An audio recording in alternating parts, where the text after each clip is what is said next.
Nathanaël, vous disputez au Mexique un dernier barrage face à la Jamaïque ou la Nouvelle-Calédonie, qualificatif pour la Coupe du Monde. Tes impressions et tes sensations avant ce match? Mes sensations, c'est que on est tous excités, tous les Congolais, pas que les joueurs.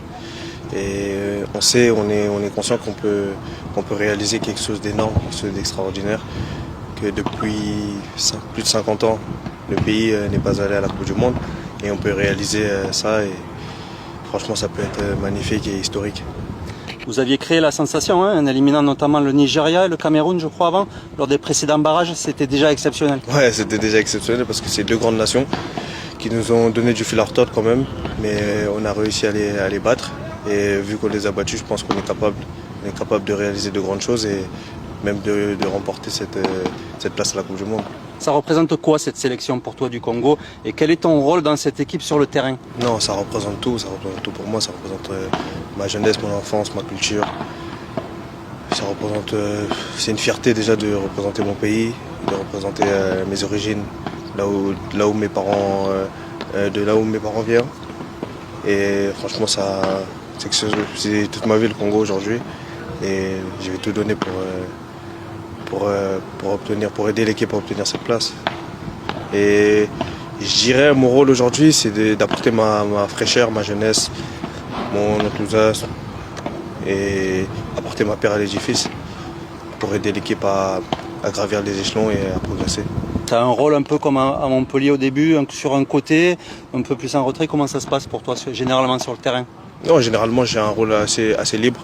Le coach me fait confiance là-dessus, il me laisse un peu électron libre, il me dit de jouer comme je sais le faire, de ne pas me mettre de pression particulière et de jouer comme je sais le faire. Il nous dit à nous tous de jouer libéré, de juste jouer avec le cœur, de tout donner pour la nation. Pareil, il ne nous met pas de pression particulière ou de... Non, il ne nous met pas de règles particulières. Il y a pas mal de joueurs de Ligue 1 et de Ligue 2 dans cette sélection. J'imagine que vous vous connaissez bien, vous vous croisez assez souvent. Qu'est-ce que tu peux nous dire de cet effectif du Congo, de la République du Congo?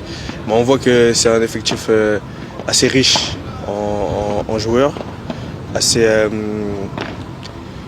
beau, assez grand. On a un grand effectif.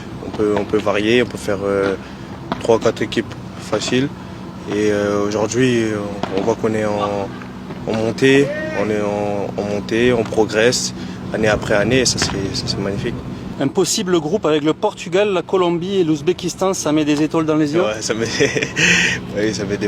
forcément ça met des étoiles dans les yeux. Déjà de jouer la compétition, c'est quelque chose d'énorme, d'extraordinaire.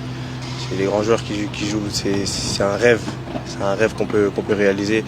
Pas que nous les joueurs, mais pour tous les Congolais qui nous regardent, qui vont nous regarder ce jour-là. Bon, il va falloir la décrocher cette qualif. Mais quelle est l'attente au pays, chez les supporters? Comment tu la décrirais? Je vous jure, je peux même pas vous décrire. Je peux même pas vous décrire l'attente qu'il y a. Juste même quand il y a un match amical, les gens sont fous de nous regarder. Franchement, l'amour qu'ils nous donnent, ils méritent juste qu'on obtienne cette place pour eux et pour nous tous.